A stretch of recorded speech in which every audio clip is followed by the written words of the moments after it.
ایران کے شہر تہران کے ایک چھوٹے سے محلے میں ایک سپر مارکیٹ کے مالک ایک بچے نے اپنے دکان کے دروازے پر ایک سادہ کاغذ چپکایا جس پر لکھا تھا، ابھی لے جاؤ، جنگ ختم ہو جائے تو پیسے دے دینا۔ بس یہی چند الفاظ تھے، لیکن ان الفاظ نے پوری دنیا کو ہلا کے رکھ دیا،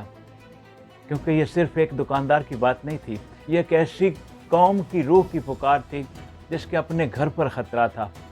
لیکن اس نے پہلے اپنے لوگوں کے بارے میں سوچا۔ اور ٹھیک اسی لمحے ہزاروں میل دور ہمارے یہاں کچھ لوگوں نے یہ فیصلہ کیا کہ پیٹرول کے ٹینکر بھر لو، گودام بند کر دو اور انتظار کرو کہ قیمت کب بڑھتی ہے۔ یہ کوئی افواہ نہیں بلکہ یہ ہماری تاریخ کا وہ تلخ سچ ہے جو بار بار دہرایا جاتا ہے۔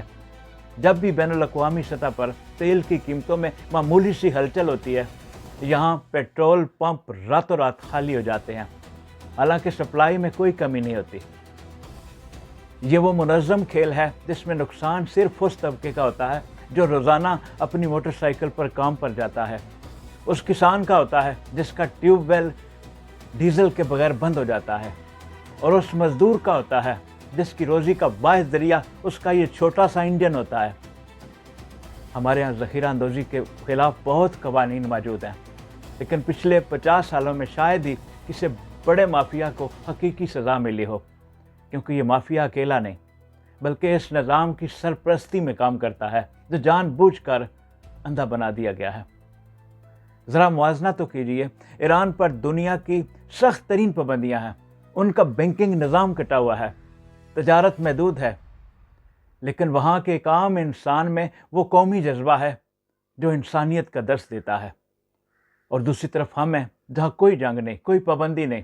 لیکن یہاں کے مافیا نے اپنی قوم کو یرغمال بنا رکھا ہے۔ سب سے تکلیف دہ پہلو یہ ہے کہ یہ وہی لوگ ہیں جو خود کو مسلمان کہتے ہیں، جو عبادات بھی کرتے ہیں، لیکن جب اپنے بھائی کی ضرورت کا وقت آتا ہے تو رزق چھپا لیتے ہیں، حالانکہ ہمارے دین نے ذخیرہ اندوزی کو قطعی حرام قرار دیا ہے۔ پاکستان کا سب سے بڑا دشمن سرحد پار نہیں بلکہ ہمارے اپنے درمیان، ہمارے اپنے بازاروں اور پمپوں پر بیٹھا وہ مافیا ہے جو انسانیت کا مول لگانا جانتا ہے۔ ایران کے اس دکاندار نے پوری دنیا کو ایک آئینہ دکھایا ہے جس نے ہمارے نظام کے بدنما داغ بڑے صاف نظر آ رہے ہیں۔ کوئی بھی مافیا اتنا طاقتور نہیں ہوتا جتنی ایک باشعور اور متحد قوم ہوتی ہے۔ ہمیں یاد رکھنا ہوگا کہ ہماری بہتری اسی میں ہے کہ ہم اپنی ذات سے نکل کر ایک قوم بنیں،